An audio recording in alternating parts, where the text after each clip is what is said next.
So I want you to imagine getting your most profound, like life-changing career advice from a 77-year-old man who wears mismatched, hole-riddled clothes. Right. And he sports a plaid vest with a yellow Mickey Mouse handkerchief. Oh, and Well, he drives a brand new black Porsche 911. which is just such a wild combination of That details. totally is. And if you ask him for his business card, his official job title is literally printed as "Get This Human Being." Yeah, that is definitely not your standard LinkedIn profile at all. Not at all. But, that is exactly the kind of paradigm-shifting perspective we are getting into today. Welcome to the Deep Dive. Thanks for having me. So our mission today is to extract the core framework from a truly fascinating source, which is Robin Sharma's book, The Leader Who Had No Title. Right. And the goal here is to just shortcut your path, to help you become totally well-informed on a philosophy that completely flips everything we've been taught about, climbing the corporate ladder upside down. And I think what makes this source material so compelling is really how it delivers the message.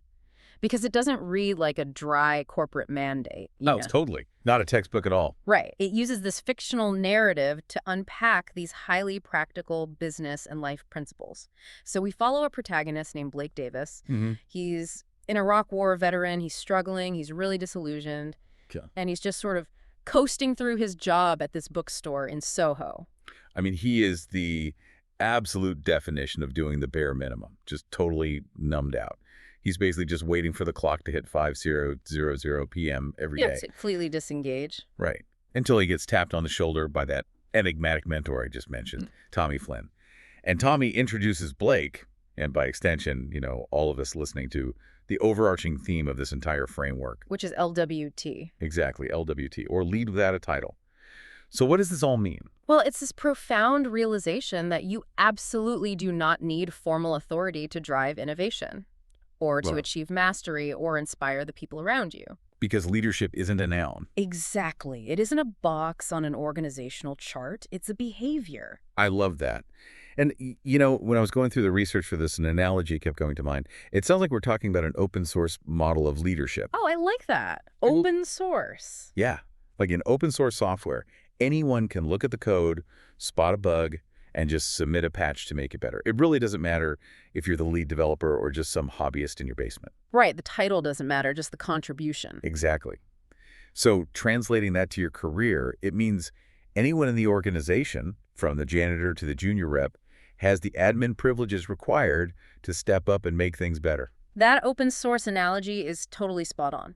Because if you have those admin privileges, you also have the inherent responsibility to actually use them. Mm-hmm. But here's the catch. Stepping into that responsibility, like actually believing you have the right to lead from where you are, it requires a massive internal mindset shift. You can't just tell someone, hey, you're a leader now, and expect them to instantly change. Exactly. Which brings us to Blake's very first and honestly rather extreme lesson. Oh, man. Extreme is an understatement. So Tommy tells Blake to meet him the next day at 5 a.m. And the location, a cemetery. Yeah, it's quite the visual. You have Tommy standing there in the early morning fog right in front of two freshly dug graves. At 5 a.m. Right. And he uses these graves to illustrate the ultimate final stakes of how we choose to live and work. He has Blake look down into the first grave, and it holds a slate tablet detailing what the source calls the 10 human regrets. And these are absolute gut punches. I mean, we're talking about things like reaching your last day with the brilliant song your life was meant to sing still silent inside you. Yeah, that's heavy.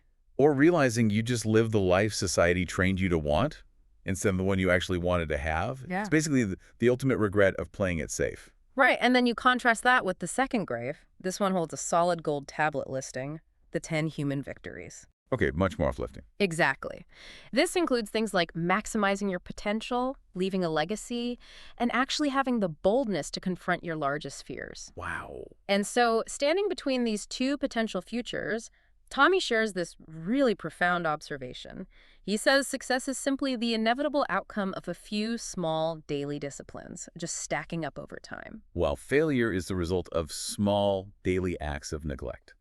Just letting things slide day after day until you end up in that first grave. Precisely. It's the multiplier effect in action. The little things are the big things. Okay, I have to pause and push back on this a little bit, though. Sure. Because I'm reading this scene and thinking, dragging a young employee to a graveyard at dawn is incredibly dramatic. I mean, why go to such theatrical extremes just to talk about career development? It's a fair challenge. Right. Is the shock value really necessary for someone who just wants to get a little better at their day job? Like, why not just meet at a Starbucks? Why not just meet at a coffee shop? Exactly. But the source specifically addresses this. The text emphasizes that visceral emotional shifts are required, not just logical ones. Okay.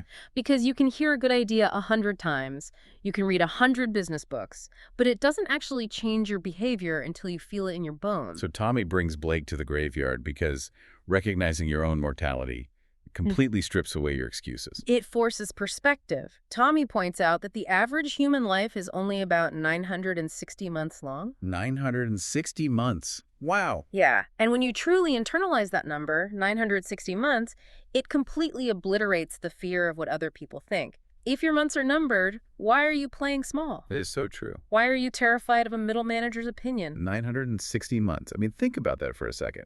If you're listening to this and you're 30 years old, you've already spent 360 of them. Right. When you frame it that way, the fear of office politics or, like, looking foolish in a brainstorming meeting suddenly seems ridiculously trivial. It does. The cemetery is designed to shift your internal mindset. It breaks the illusion that you have unlimited time to, eventually someday step into your potential. So you get this massive existential wake-up call. Mm. But fear of mortality only gets you so far. Once you're back at your desk at 9:00 a.m. on a Tuesday, you need an actual external framework to do the work. Exactly. The open source mindset needs an operating system.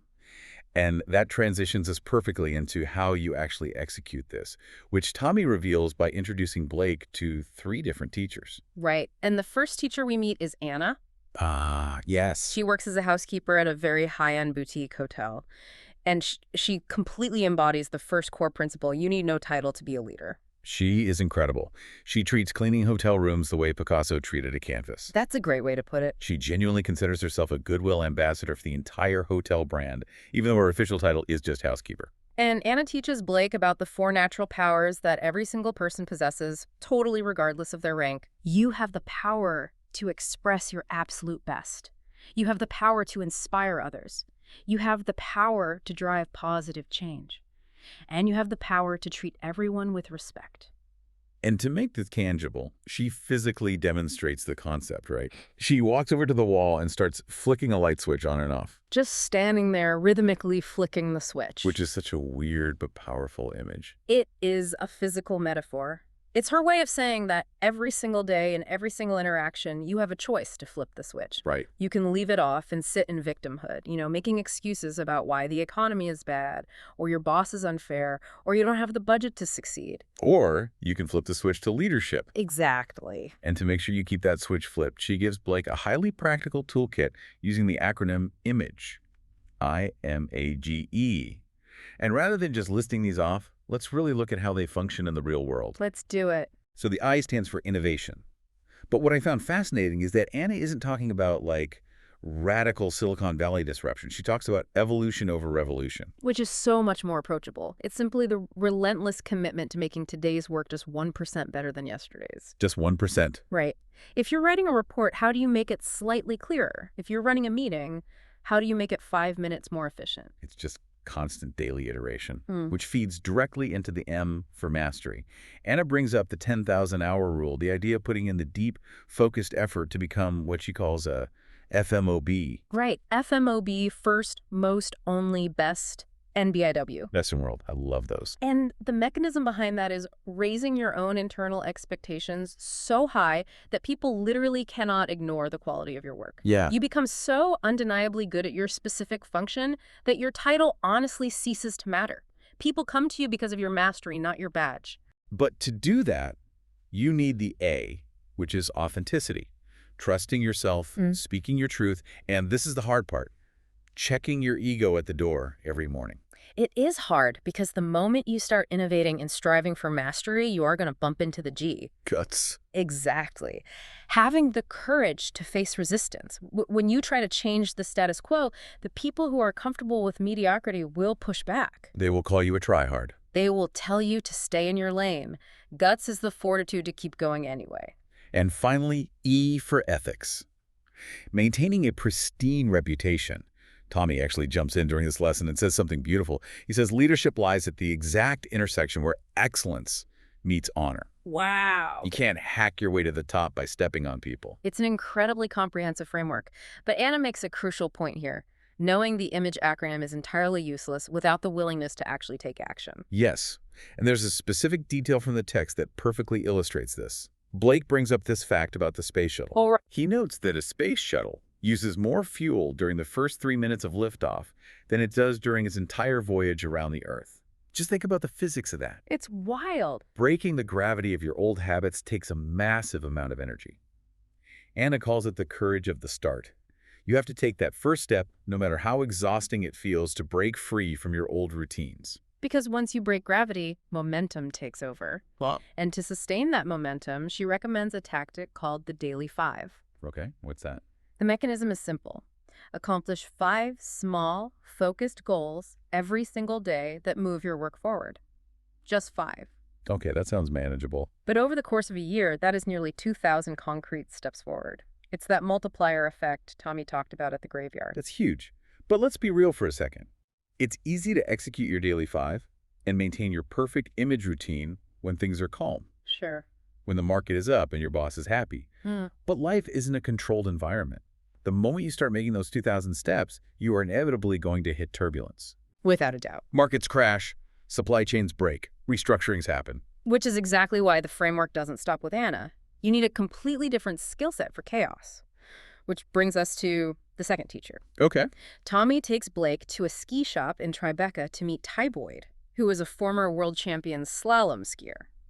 And Ty delivers the second core principle: turbulent times build great leaders. Ty is an incredible character. He's just pure energy, giving Blake a massive bear hug and, playing air guitar on a ski. He's a lot of fun. But beneath the eccentricity, his core metaphor is brilliant.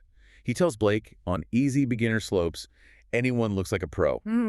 It's the steep, terrifying, messy runs, the ones covered in deep powder and sheet ice, that reveal your true skill. It's a flawless analogy for the business landscape. Because when the economy is booming, any organization can look successful. Inefficiencies are hidden by cash flow. Everyone's a genius in a bull market. Exactly. But during times of deep change, contraction, and uncertainty, all the weaknesses are exposed. That is when true leaders, totally regardless of their title, emerge. And Ty's core mechanical advice for navigating this is a skiing concept: commit to the fall line. And this is so counterintuitive. So the fall line is the most direct route down the mountain. When you're on a steep slope, your natural biological instinct is to lean back, to pull away from the danger. Right, self-preservation. But if you've ever skied, you know that if you lean back, your skis slide out from under you, you lose all control, and you crash. To maintain control, you actually have to lean forward. You have to lean into the steep slope. You have to lean into the fear. Exactly. And translating that to your career, clinging to the safety zone, hiding in spreadsheets, avoiding hard conversations, doing things the way you've always done them, that is actually the most dangerous place to be in a rapidly changing economy. Because you lose control. You lose control. You have to lean into the discomfort. Ty argues that the exact moment you leave your comfort zone is the moment it actually begins to expand. Wow. And to help Blake survive this chaos, Ty provides a survival guide with the acronym SPARC. Okay, let's look at how SPARC actually functions when things are falling apart. The S is speak with candor. It means over-communicating, but doing it with respect. When people are scared, silence breeds paranoia. The P is prioritize. Applying the 80-20 rule. When chaos hits, your instinct is to try and do everything. Ty says no. You must focus obsessively on your vital few tasks and ruthlessly strip away the busy work. You survive turbulence by shifting from complexity to simplicity. Precisely. Then we get to A, adversity breeds opportunity. The idea of re-perceiving problems as platforms for growth. Which connects to R, respond versus react. Instead of running around panic, putting out fires, you take a breath. You take initiative. You dictate the pace of your work rather than letting the chaos dictate you. And finally, K is kudos for everyone. Being a passionate celebrator of other people's work, especially when team morale is low. It's a really powerful methodology for crisis management. I agree, but here's where it gets really interesting, because I have to push back on Ty's A, adversity breeds opportunity. Okay, let's hear it. Let's say your industry is collapsing, or your company just announced mass layoffs. If you look a stressed out coworker in the eye and say, Hey, cheer up. Adversity breeds opportunity. That sounds incredibly tone-deaf. Yeah, that would not go over well. It sounds like toxic positivity. Hmm. Isn't that just ignoring the painful reality of the situation? It's a very valid critique, and if applied poorly, it absolutely is toxic positivity. But if we dig into the mechanics of Ty's philosophy, his response isn't about slapping a happy face sticker on a disaster. Right. It's not delusion, it's about a concept he calls KMF. Keep moving forward. He quotes the Japanese proverb, get knocked down 7 times, get up 8. So it's action as the antidote to despair. Precisely. It is the disciplined, conscious choice of action over paralysis. You do not ignore the fact that the mountain is steep and terrifying. You fully accept the reality of the ice and the rocks. But you choose to ski it anyway. You ski it anyway. You reperceive the crisis not as a dead end, but as a crucible that is actively forging you into a sharper, more resilient professional.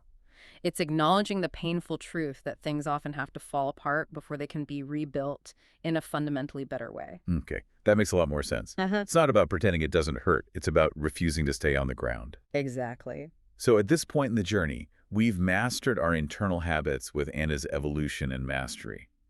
We've learned to navigate external chaos by leaning into the fall line with Ty. But there's a missing piece here. Always is. You don't do business in a vacuum.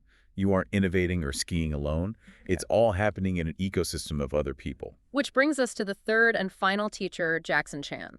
Tommy and Blake take an elevator to the rooftop of the New York Public Library. Such a cool setting. And up there, hidden above the chaos of the city, they find this breathtaking, expansive secret garden. Jackson is a former wildly successful tech CEO who left that world and now works as a master gardener. And Jackson delivers the third principle, which ties everything together. The deeper your relationships, the stronger your leadership. Jackson's fundamental lesson is arguably the most crucial one for the modern age.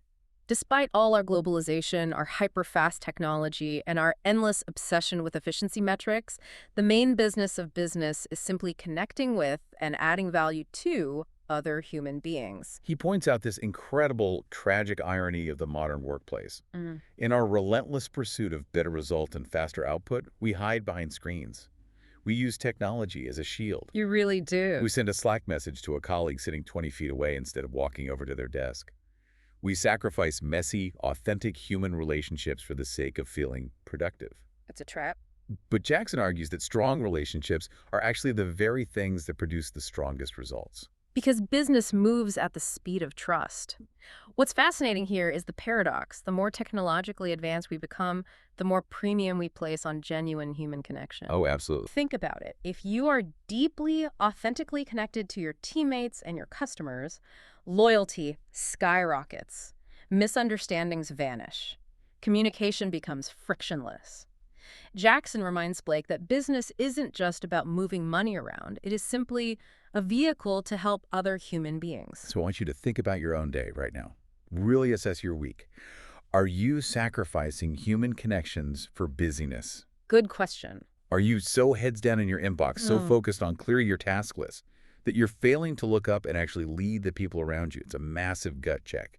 Because you can have all the daily innovation of Anna, and you can have all the gritty resilience of Ty, but if you treat the people around you like transactions, your leadership is entirely hollow. You're just a highly efficient machine. Exactly. And that beautifully synthesizes the entire framework. When we pull all these narrative threads together, the core mechanism of lead without a title is revealed.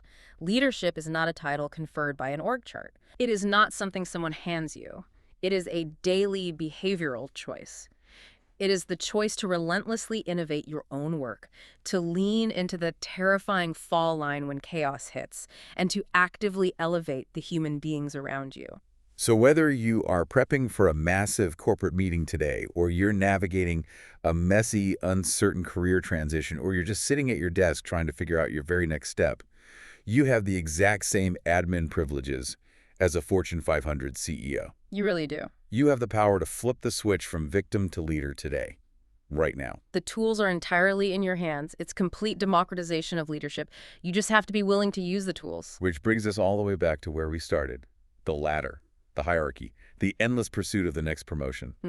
I want to leave you with a final concept to mull over on your own as you go about your day. Okay. Consider all the mental and emotional energy you've spent waiting for someone to recognize your worth, waiting for someone to hand you a promotion, a better title, or the official permission to finally do your best work. That's a lot of wasted energy. It is. What if the very title you've been chasing is actually the excuse you're using to avoid stepping into your full potential right now?